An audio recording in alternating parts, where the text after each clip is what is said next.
Imagine this. You're waking up one morning, making your coffee, and as you open the window blinds, instead of the usual sight of a neighbor walking their golden retriever, you see a neighbor walking, a Triceratops. The first thing you notice isn't even its horns, surprisingly. It's the sound, the clop of its enormous feet against the pavement, somewhere between a horse and a drum roll, with each step vibrating faintly through the ground. The leash? Well, it's not exactly a leash. It's more like a collection of climbing ropes and reinforced harnesses, all fastened together in what looks like the most cautious DIY project ever attempted. And right away you realize if dinosaurs had never gone extinct, this wouldn't feel unusual. We would have simply adapted. At first, society wouldn't have known exactly what to do with these towering creatures. We're used to dealing with dogs and cats, maybe even cows and horses. But a Brontosaurus crossing the street, that would have been something else entirely. Early attempts at dino traffic control would have been comical at best. Picture city planners scratching their heads, adding Brontosaurus lanes alongside bike lanes. The paint wouldn't last long, of course. One tail swipe, and there goes half the intersection. And what about crosswalks? The first experiments might have included reinforced pedestrian bridges, except they weren't really for people. They were for the smaller dinosaurs like velociraptors and gallimimus, who insisted on darting across streets unpredictably, causing traffic jams that felt like living inside a video game. Of course, wherever there's confusion, there's always someone ready to start a business. Imagine the first company to rent out dino diapers for the city streets. Not a glamorous job, but a necessary one. Picture a young inventor in their garage, wrestling with rolls of industrial fabric, stitching together what looks like an oversized hot air balloon harness, and then advertising it proudly as urban clean, making your commute smell less since 2003. And just down the street, another enterprising soul opens the first dino daycare. Parents drop off their toddlers, and next door, people drop off their juvenile stegosaurs. The staff, a mix of paleontologists, zoo trainers, and a couple of exhausted dog handlers who never thought their resume would need to include experience managing ankylosaurus tantrums. Housing would change too. Imagine visiting a suburban neighborhood. At first glance, it looks normal: two-story homes, tidy lawns, mailboxes by the curb. But then you notice the differences. The fences aren't wooden pickets, they're reinforced steel, padded with rubber lining, so that when a curious hadrosaur leans against it, it doesn't immediately topple. Roofs are flatter and sturdier, built to withstand the occasional pterosaur landing. And garages half the size of an airplane hangar, because you never know when someone down the block might decide to stable their Parasaurolophus inside. And as you walk through such a neighborhood, you'd notice the sounds, not the distant hum of lawnmowers, but the gentle, low-frequency calls of sauropods rumbling like foghorns in the background. Imagine trying to hold a phone call while a Brachiosaurus lets out a friendly bellow behind your house. Eventually, phone companies might have had to invent a setting called dino noise cancellation. Of course, we'd try to talk to them. Humans can't resist. At first, it might have been awkward. Someone standing in their backyard with a whistle, trying different pitches, hoping their stegosaurus understands that it's dinner time. The early dino-to-human dictionaries would have been hilarious documents. Entries like 2 short roars, followed by a stomp, possible hunger, or maybe just boredom. Eventually, though, entire universities would have departments dedicated to dino-linguistics. Professors would publish papers debating whether a Triceratops's snort is more like a sneeze or more like a sigh. And somewhere, inevitably, a startup would emerge with a phone app promising real-time dinosaur translation. Ever wonder what your pet velociraptor is really thinking? Download Roarify today. The reviews would be mixed at first. My T-Rex told me he's hungry. Again, that's all it ever says. But perhaps the most noticeable adaptation would be transportation.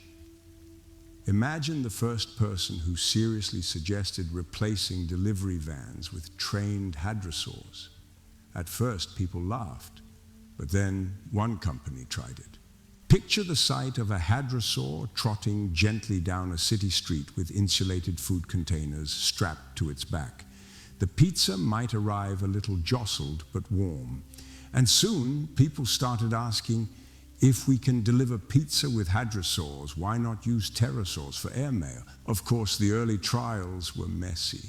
Picture a mailman strapping letters to a pterosaur, only for it to veer off course and drop half the packages into someone's swimming pool. No! Whole neighborhoods might have had to fish soggy birthday cards out of their backyards. But with time, improvements came. Harnesses with GPS trackers, lightweight delivery pouches, and before long, pterosaur couriers became as ordinary as Amazon vans are today. The roads themselves would need rethinking. The weight of dinosaurs would be no joke. Asphalt would crumble under the pressure of a brontosaurus's daily stroll. Early fixes might have included extra thick concrete, though the first generation of these roads probably cracked anyway, leaving potholes big enough to swallow bicycles. Construction companies quickly adapted, creating dino-tested pavement blends, reinforced with recycled steel and rubber, giving roads a slightly springy feel underfoot. But then came another surprise: earthquakes, or at least what felt like them. A herd of sauropods walking together could register as tremors on seismographs. Scientists would have to make a distinction. Was that a minor quake, or just the morning commute of the western Brachiosaurus herd? Cities near dinosaur populations would publish daily tremor reports on the news, delivered as casually as weather updates. And where there are dinosaurs, there must be veterinarians. Imagine the first hospital built just for them. Vast steel-beamed structures with cranes for lifting tails, padded floors, and X-ray machines the size of swimming pools. The doctors, half biologists, half engineers. Their stories would be endless. Today, we treated a stegosaurus with a toothache. Do you know how big that tooth is? I had to use a drill the size of a baseball bat. And of course, there'd be mishaps. A T-Rex sneezing in the exam room would blow half the paperwork off the counters. But slowly, systems would develop, specialized equipment, a training program for dino doctors, colleges offering majors in applied paleomedicine, and yes, inevitably, the first line of children's toys, branded as Dr. Dino, treat your own mini stegosaur. Feeding them would be a whole other challenge. Imagine grocery stores, but not for humans. Supermarkets designed just for dinosaur owners. Aisles stocked with hay bales, barrels of fish, crates of leafy greens taller than you. Early advertisements might proudly announce, one-stop shop for your raptor and your retriever. Pet food companies would diversify quickly. Fancy Feast would have a new line called Fancy Feast Jurassic Blend. And the logistics? Entire farms dedicated not to human food, but to dino diets. Imagine a farmer growing fields of lettuce not for salads, but for feeding the neighborhood's Triceratops. Of course, there'd be shortages at first. Headlines might read, Brontosaurus owners asked to limit feeding, during national lettuce crisis. But slowly, supply chains would adapt. New crops, bigger farms, even genetically engineered super kale bred specifically to grow fast enough to keep up with a hungry hadrosaur. And in the end, life would settle into a rhythm. Humans and dinosaurs coexisting. Sure, the adaptations were clumsy at first. The leashes too short, the fences too weak, the traffic jams too absurd. But eventually, it would become ordinary.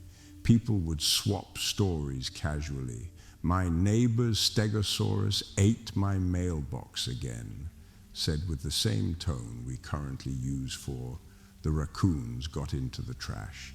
And through it all, you'd find yourself adapting too. The first time you got stuck in traffic because a Brachiosaurus was curious about a traffic light, you'd sigh. The second time, maybe you'd chuckle. By the third, you'd probably just roll down your window, watch the gentle giant chewing leaves and think, well, that's life now. Imagine you've just arrived at work. You're carrying your coffee, balancing your bag, and as you step into the office lobby, you hear it. A low, resonant rumble. Not from the air conditioner, not from nearby construction, but from the company's resident diplodocus, shifting its weight in the courtyard outside. At first, offices weren't prepared for dinosaurs, but soon enough, even workplaces had to adapt. In the early days, companies scrambled. Picture office towers adding dinosaur break areas, the same way they once added smoking areas. A corner of the parking lot might be fenced off, with piles of hay stacked high, giving employees a safe place to leave their Triceratops or Ankylosaurus during meetings.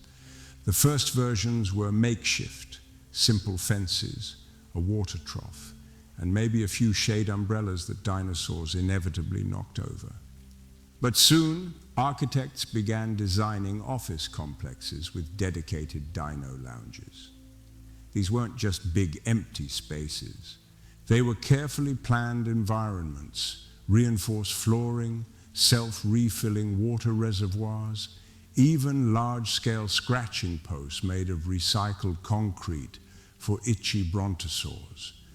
Imagine stepping outside during your lunch break, sandwich in hand, while a herd of company dinosaurs munched lazily nearby. Of course, there were hiccups. One CEO famously tried to keep a pair of velociraptors in the office as inspiration mascots. It sounded great in the press release until the raptors discovered the copy machine, mistaking it for prey. Every time it beeped, the machine didn't survive. Neither did the experiment. The work commute was never the same either. Parking garages. They had to evolve. Some became multi-tiered structures with ramps not for cars, but for medium-sized dinosaurs. Imagine a sign that reads, Level 3 Raptors, Level 4 Hadrosaurs. Please remember your section. The earliest attempts at dino parking permits were little laminated cards clipped to harnesses, but people kept forgetting to bring them. Eventually, microchips became the norm, pinging a scanner as the dinosaur entered the lot. And traffic? It became even more interesting. Special dino lanes appeared on highways, wide strips of reinforced pavement where larger creatures could amble at their own pace. Imagine your morning commute slowed not by a broken-down car, but by a Stegosaurus pausing mid-lane to scratch its back against a highway sign. Once dinosaurs were a regular part of life, people couldn't resist turning them into entertainment. At first, it was clumsy. Someone suggested a dinosaur racing league, imagining sleek velociraptors sprinting like greyhounds. The first event was pure chaos. Raptors, it turned out, had no interest in running straight laps. Instead, they darted into the stands, chasing popcorn and startling vendors. The league folded after 3 races, but the idea didn't die. Instead, people turned to gentler sports. Sauropod soccer became oddly popular, massive creatures nudging an oversized inflatable ball across a field, with humans running alongside, desperately trying to keep up. Stadiums built special reinforced sidelines to keep the audience safe from wandering tails. Concerts adapted too. Outdoor festivals began advertising not just the headlining bands, but also the dinosaur herds grazing in the distance. Attendees swore that the deep rumbles of the Brachiosaurs resonated with the bass lines, giving the music a whole new dimension. And soon, musicians began experimenting with dino accompaniment. Imagine a jazz quartet, their notes weaving in and out of the gentle honks of a Parasaurolophus whose call sounded uncannily like a trombone. Inevitably, dinosaurs became cultural symbols. Movies, books, and cartoons that once imagined them as monsters now portrayed them as neighbors. Children's shows featured cheerful stegosaur sidekicks teaching lessons about kindness and patience. A popular bedtime story series might begin. Once upon a time, in a city filled with dinosaurs, museums, ironically, had to reinvent themselves. Fossil exhibits no longer made sense when living dinosaurs were outside the window. Instead, museums began focusing on history with dinosaurs, telling the story of how humanity and these ancient creatures grew together. A new wing might showcase the first experimental dino harnesses, the first clumsy translation dictionaries, even famous court cases about dinosaur property rights. Back in the office, entire industries sprang up around dino-human cooperation. Construction companies, for example, quickly realized the potential of dinosaurs as partners. Instead of cranes, why not use a trained Brachiosaurus to lift steel beams? Early attempts were messy. Dinosaurs had a habit of chewing on the beams instead of lifting them, but with training, the system worked. Soon, construction sites buzzed with both machinery and creatures working side by side. And in agriculture, stegosaurs became living plows. Farmers fitted them with wide padded harnesses, using their natural strength to till the land. The first tractors might have been designed not to replace dinosaurs, but to coordinate with them, guiding herds across fields in careful rows. Offices also saw new jobs emerge. Dino coordinators became as common as IT specialists. Their job, making sure company dinosaurs were fed, exercised, and didn't accidentally block the employee entrance. Job listings read things like, wanted Diplodocus handler, must be patient. Previous horse experience a plus, but not required. Even at home, leisure changed. Families gathered in backyards not just for barbecues, but for dino watching. Much like bird watching, this new hobby involved sitting quietly and noting which species wandered through the neighborhood. Kids would rush to grab their backyard dino spotting guides whenever a shadow passed overhead, shouting excitedly, "Look, a pterosaur!" And then there were the first dinosaur talent shows. Local community centers hosted events where people showed off their companions' tricks. Imagine a velociraptor balancing on a seesaw, or a stegosaurus carefully knocking over bowling pins with its tail. The prizes weren't big, maybe a ribbon, maybe a sack of extra feed, but the joy was enormous. With time, caring for dinosaurs became a point of pride. Whole neighborhoods would pitch in to build feeding stations for the local herds, much like communities now build dog parks. Imagine walking down a suburban street and seeing a giant communal haystack labeled for Bronte, the neighborhood sauropod. Children would leave painted signs welcoming their enormous friend to stop by for dinner. And holidays, too, found new traditions. Halloween saw kids not only trick-or-treating in costumes, but also decorating their dinosaurs with glow-in-the-dark harnesses and friendly masks. Christmas parades featured Brachiosaurs strung with lights, strolling majestically as carolers sang beneath them. Entire new songs emerged, carols written not about reindeer, but about dinosaurs pulling sleighs. Let's circle back to that workplace for a moment. Imagine sitting at your desk, working through emails, when the building shudders slightly. No alarm, just the office T-Rex shifting in its pen outside. The sound is almost comforting, a reminder that you're not alone. Co-workers barely look up anymore. One simply sighs, muttering, "There goes Rexy again."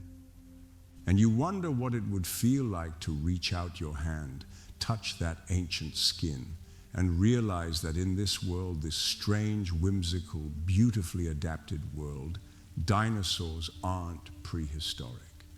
They're just part of the everyday. Picture this, a school morning. Children are lining up outside, backpacks swinging, chatter filling the air. But alongside the line of buses waiting at the curb, there's something else. An equally long line of gentle hadrosaurs fitted with saddles and brightly colored safety flags. For some families, the school run doesn't involve a yellow bus at all, but a friendly neighborhood dinosaur. Schools had to adapt quickly to a world with dinosaurs. Early playgrounds were chaotic, swings, slides, and then somehow a juvenile stegosaurus wandering through. Parents complained, teachers panicked, and eventually dino zones were created. These were huge, fenced-in areas on school grounds where dinosaurs and children could both roam safely. Imagine recess, some kids playing tag, others brushing a Triceratops, while a Parasaurolophus provides a kind of background music with its echoing calls. Classrooms adapted too, windows reinforced, not against storms, but against the occasional curious raptor tapping the glass with its snout.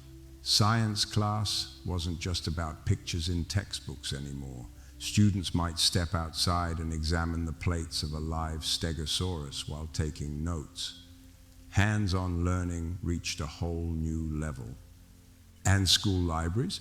They expanded into dino libraries. Entire sections devoted to understanding dinosaur care, dino-human communication, and illustrated guides with titles like "So Your Stegosaurus Ate Your Homework." At home, family life changed in wonderfully messy ways.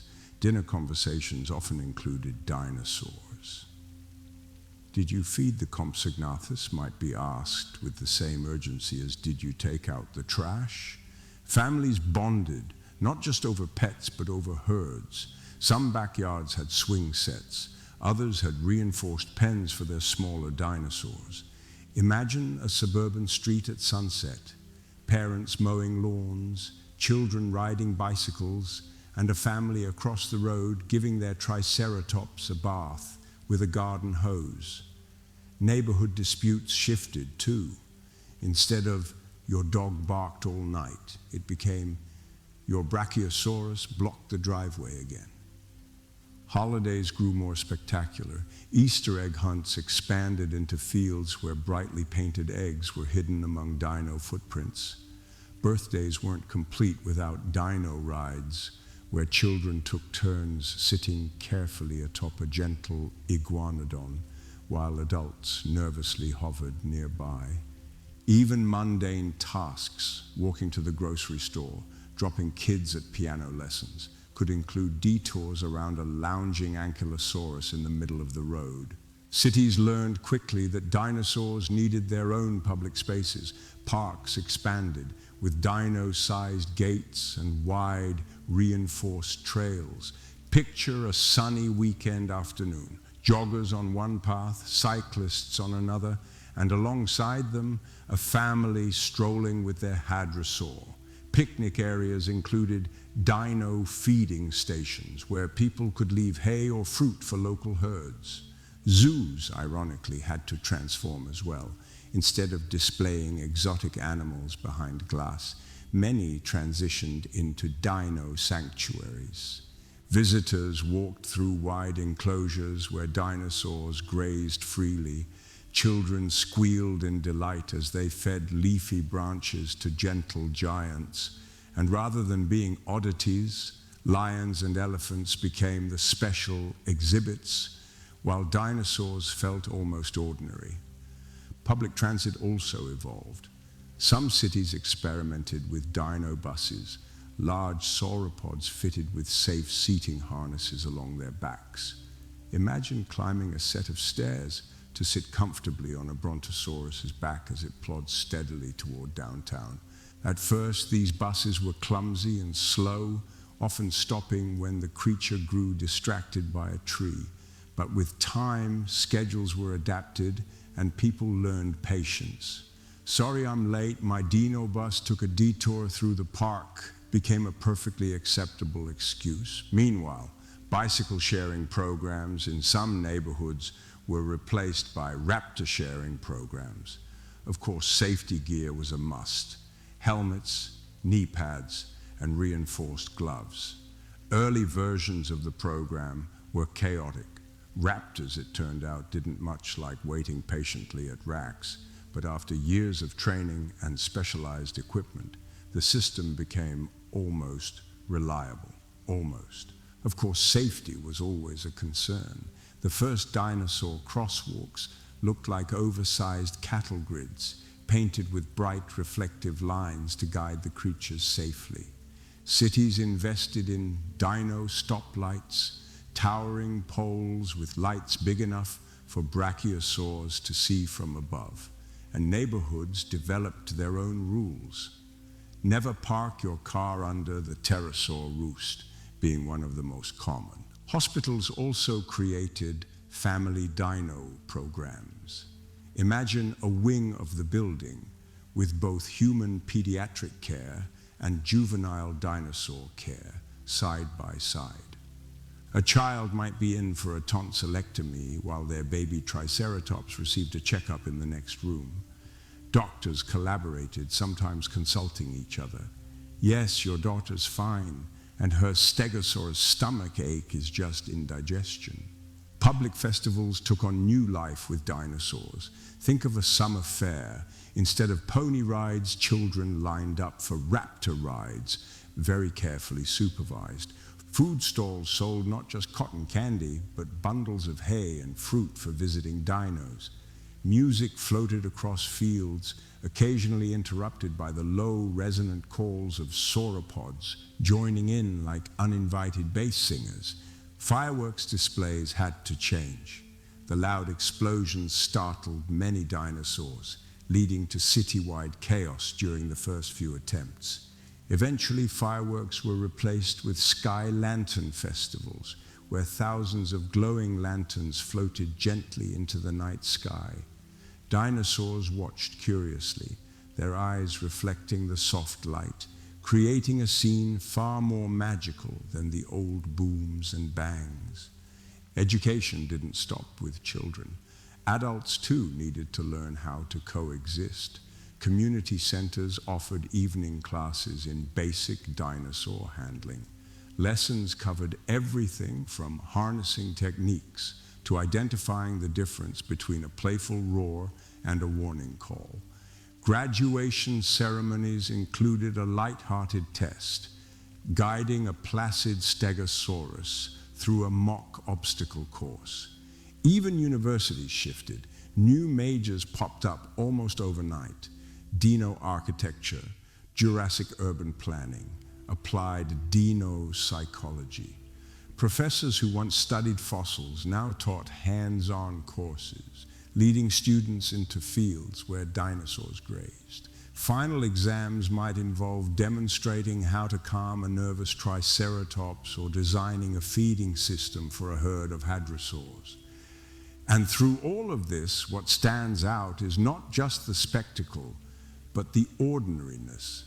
Imagine sitting on a park bench reading a book while across the path a diplodocus lowers its head to sip from a fountain. Children laugh, birds sing, the wind stirs leaves, and the dinosaur's presence feels as natural as a passing jogger.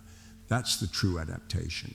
Not just the big inventions, the laws, the safety systems, but the way dinosaurs slip quietly into daily routines, becoming part of the background hum of life.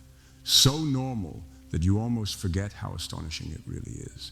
In the early decades of dinosaur reintegration, one of the most curious shifts came in the world of economics. Entire new industries sprang up almost overnight.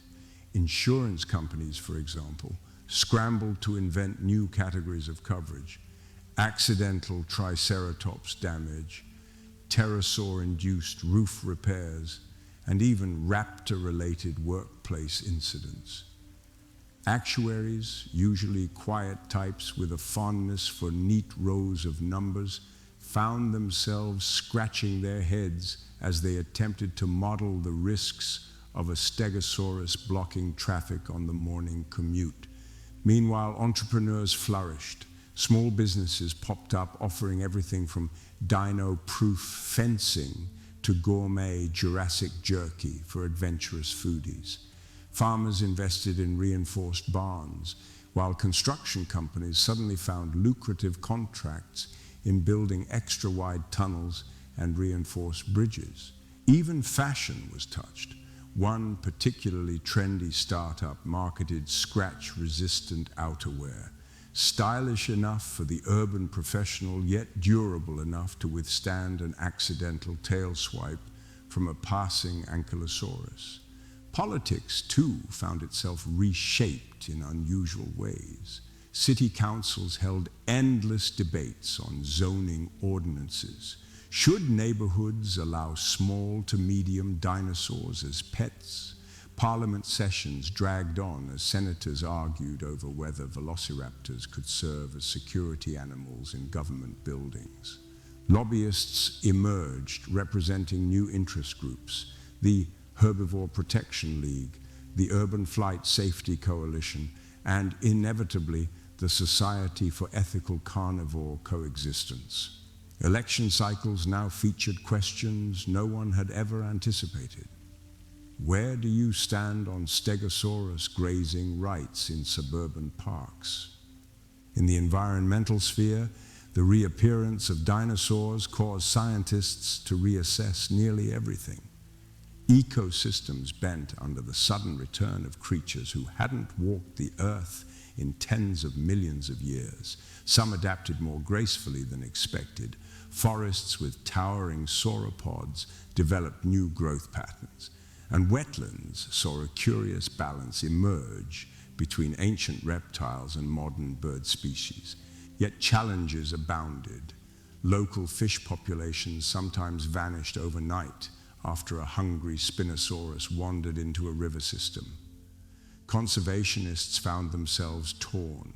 Should they protect the habitats of rare 21st century species or make room for the thunderous re-entry of the Mesozoic giants? And beneath all this change, ordinary citizens found themselves adjusting, often with humor. It became common to see bumper stickers reading, "My other car is a hadrosaur," or protest signs declaring, "Save the ferns, ban the Brontos." People were resilient, if occasionally exasperated, learning to laugh at the oddities of their new neighbors while grappling with the weighty challenges their return brought. The economy grew, politics stumbled, and ecosystems strained, yet humanity pressed on, one cautiously curious step at a time, into this improbable age of shared existence with dinosaurs. In the realm of human imagination and spirituality, dinosaurs became more than just creatures. They became symbols. Ancient myths, once confined to history books, found new breath as people began to reinterpret them through the lens of living dinosaurs. Religions and philosophies debated whether their return was a test, a blessing, or simply a reminder of humanity's smallness in the face of nature's scale.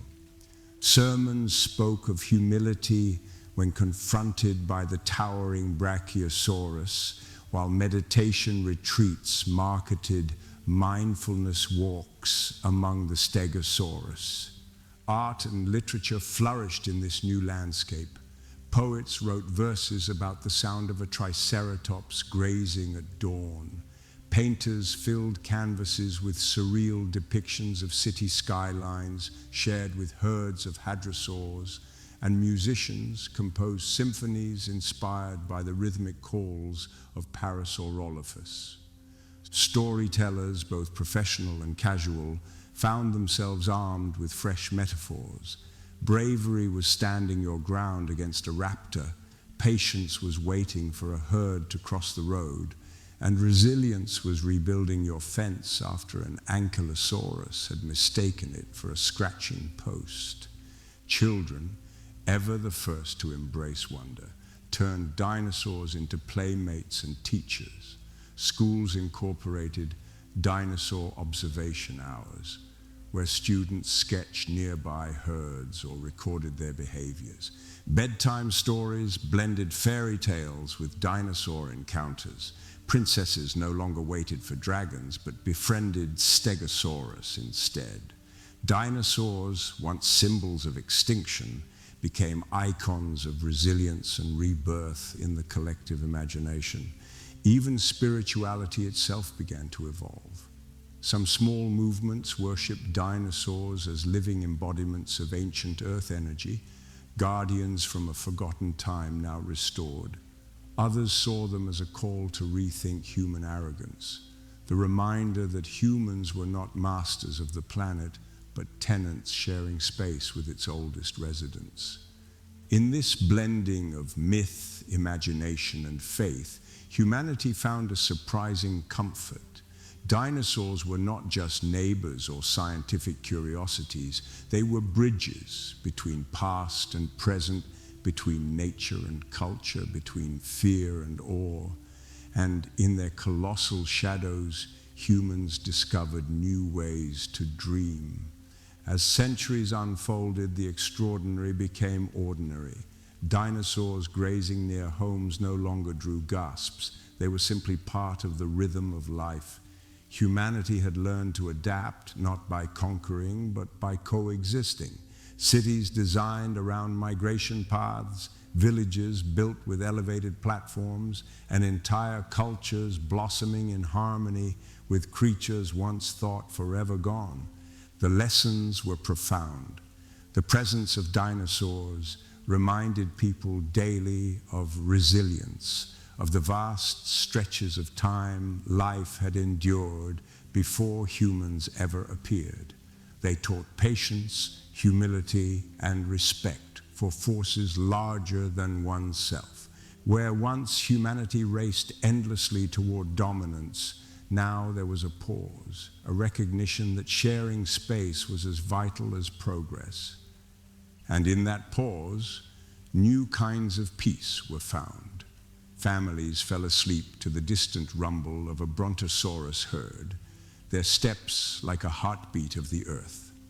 Campfires were lit under the watchful gaze of pterosaurs gliding overhead, shadows stretching across the stars.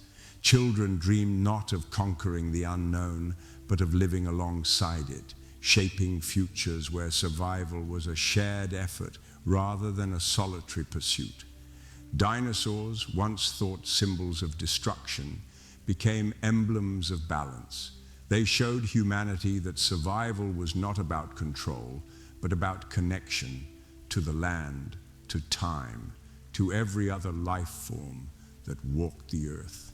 And so, as night settled and the world drifted into sleep, the harmony of a world shared with dinosaurs became a lullaby itself, a story whispered across generations, reminding all who listened that wonder never truly vanishes. It only waits to return. And with that thought, may you too rest peacefully. carried gently by the echoes of an ancient world reborn.